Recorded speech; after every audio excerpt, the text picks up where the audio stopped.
Bismillahirrahmanirrahim. Assalamualaikum warahmatullahi wabarakatuh. Apa kabarnya teman-teman semua? Semoga selalu dalam keadaan sehat ya. Amin, Allahumma amin.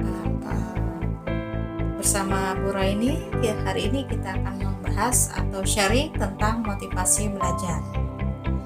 Nah, apakah ada yang pernah tahu apa itu motivasi? Nah, kita cari tahu dulu yuk. Motivasi itu asal katanya apa sih? Atau artinya apa sih? Nah, motivasi berasal dari kata bahasa Inggris yaitu motivation. Nah, awal kata motif yang juga digunakan dalam bahasa Melayu artinya adalah tujuan. Nah, secara garis besar, motivasi adalah merupakan suatu keadaan yang terjadi pada diri seseorang di mana ada suatu dorongan untuk melakukan sesuatu yang digunakan untuk mencapai suatu tujuan. Artinya, intinya adalah motivasi merupakan suatu dorongan dalam diri seseorang untuk mencapai suatu tujuan. Paham ya, insya Allah. Nah, ada 3 komponen dalam motivasi. Apa saja? Pertama, kebutuhan. Kedua, dorongan. Yang ketiga adalah tujuan. Nah, secara teori, motivasi dibedakan menjadi 2, yaitu motivasi intrinsik dan motivasi ekstrinsik. Apa itu motivasi intrinsik? Yaitu motivasi yang berasal dari dalam diri sendiri. Motivasi yang asalnya dari dalam hati kita sendiri. Tujuan kita berasal dari diri kita sendiri. Sedangkan motivasi ekstrinsik adalah motivasi yang berasal dari luar diri kita, misalnya orang tua ataupun lingkungan atau keadaan ya. Sekarang berada di mana? Ketika kita sudah tahu motivasi kita atau belum tahu mungkin, kita cari tahu dulu di mana sih level motivasi kita yang kita namakan saya sudah termotivasi kok, tapi sudah sampai level mana motivasi kita? Kita lihat ya. Pertama, A motivasi. Apa itu A motivasi? A motivasi itu tidak ada regulasi atau tujuan. Tidak peduli ya, tidak peduli, tidak menghargai adanya ketidakmampuan untuk menyelesaikan suatu tujuan dan tidak terkendali. Kalau ada dalam diri kita seperti itu, berarti kita belum termotivasi. Nah, lanjut ke tahap berikutnya adalah level 1. Level 1 adalah regulasi eksternal. Motivasi ini didapat dari luar. Adanya tuntutan dari luar karena hadiah ya, misalnya kalau kamu ranking 1 maka kamu akan dapat hadiah dari ayah bunda, misalnya seperti itu. Adanya ancaman atau hukuman, kalau tidak menyelesaikan tugas hari ini dianggap tidak absen ya, dianggap tidak masuk, atau kalau tidak mengerjakan tugas maka nilainya 0. Itu adalah suatu ancaman ataupun hukuman misalnya. Baru kita mau mengerjakan tugas. Itu berada motivasi seperti itu ada di level pertama. Yang kedua adalah regulasi introjeksi, yaitu mengontrol diri ya. Ada keterlibatan ego di sini ya, dengan harga diri. Jadi kalau tidak mengerjakan malu gitu ya. Nah, ada ancaman atau hukuman, malu kalau tidak mengerjakan tugas dihukum berdiri di tiang bendera. Malu kalau tidak mengerjakan tugas disuruh keluar kelas, tidak boleh masuk kelas. Jadi ada kontrol diri yang melibatkan ego gitu ya, ada dengan harga diri kita. Baru kita mau termotivasi untuk mengerjakan tugas. Ini masih dari eksternal, dari luar. Baru lanjut lagi ke level 3. regulasi identifikasi. Nah, ini sudah masuk ke level dari diri sendiri, tapi levelnya adalah berada di level di mana kesadaran diri sudah meningkat, namun masih ada merasa penting. Saya penting nih ngerjain tugas ini. Saya merasa ini adalah tugas saya, kewajiban saya, dan ini penting, harus dikerjakan. Ya. Yang selanjutnya adalah level keempat, regulasi integrasi. Nah, ini adalah perpaduan penyesuaian dengan kewaspadaan diri. Kesadaran diri sudah meningkat, ya, namun masih berada di dalam tahap motivasi eksternal, karena belum ada sesuatu yang muncul dalam diri sendiri bahwa saya mau melakukan ini, tapi masih ada tahap saya kalau tidak mengerjakan tugas ini, maka saya akan seperti ini. Saya kalau tidak mengerjakan tugas, maka nilai saya akan 0 misalnya.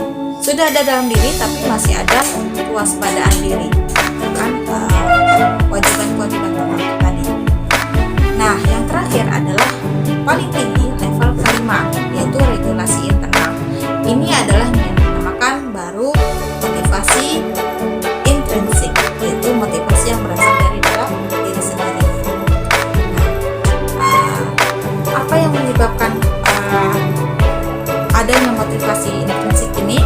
Yaitu adanya ketertarikan untuk melakukan, adanya rasa menyenangkan melakukan tugas tersebut, adanya faktor kepuasan ketika menyelesaikan tugas tersebut. Artinya ketika menyelesaikan tugas itu tidak ada udah yang penting selesai dapat nilai, tapi ada faktor dimana ketika sudah menyelesaikan lega, alhamdulillah selesai juga tugasnya, dan memberikan yang terbaik terhadap penyelesaian tugas-tugas tersebut. Itu adalah motivasi internal. Nah, sekarang apa yang memotivasi kita untuk belajar? Nah, coba look into your heart, ya. Lihat dalam diri sendiri, apa sih sebenarnya motivasi kita untuk belajar? Kenapa harus susah-susah sekolah? Apalagi pembelajarannya secara daring. Kuota, sinyal, tugas yang banyak, ya. Kenapa sih kita harus mengerjakan tugas-tugas ini? Kenapa kita harus belajar? Memangnya dipakai pelajaran-pelajaran tersebut ketika kita nanti sudah bekerja misalnya, seperti itu ya. Nah, apa sih motivasi kita? Sukses. Tancapkan diri kita bahwa kita ingin sukses, ya. Maka apa yang akan kita capai ketika kita ingin capai kesuksesan itu? Berada di tangga terbawah, I can't do it, saya nggak bisa melakukan itu. Contoh, materinya susah, penjelasan dari gurunya sedikit, udah nggak usah mengerjakan, I can't do it. Tapi ketika kita melihat kata sukses itu lagi, coba pekerjakan lagi, I want to do it. Coba deh, saya mau mengerjakan. Lalu meningkat lagi kepada how do I do it? Bagaimana saya cara mengerjakannya? Kalau tidak tahu, cari tahu dari Google, dari teman, tanya guru. How do I do it? Bagaimana cara mencapai kesuksesan itu? Lalu I'll try to do it. Ketika kita sudah mendapatkan informasi bagaimana caranya, coba I'll try to do it. Cobalah untuk mengerjakan. Lalu I can do it.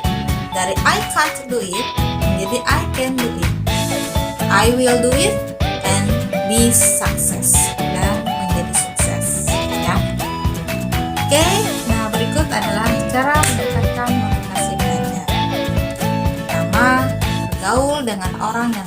belajar. Otomatis ketika kita bergaul dengan orang-orang yang tidak suka belajar, maka bisa jadi kita akan terpengaruh dengan mereka. Tetapi ketika kita bergaul dengan orang-orang yang senang belajar, ada training ini nih, ada seminar ini nih, kita jadi ikut termotivasi untuk mengikuti seminar tersebut. Ikut yuk ke sana. Yang kedua, bergaul dengan orang yang berprestasi. Ini sudah otomatis. Ketika kita bergaul dengan orang yang berprestasi, kita akan terpacu untuk bisa menjadi seperti dia, jadi berprestasi. Yang tiga, membuat reward atau hukuman. Buatlah reward ataupun pujian ataupun hukuman ketika kita mengalami suatu peningkatan atau suatu kegagalan. Misalnya nilainya hari ini dapat nilai jelek, berarti apa hukumannya buat diri sendiri ya? Misalnya hari ini nggak ngevlog misalnya, atau hari ini nggak main game misalnya.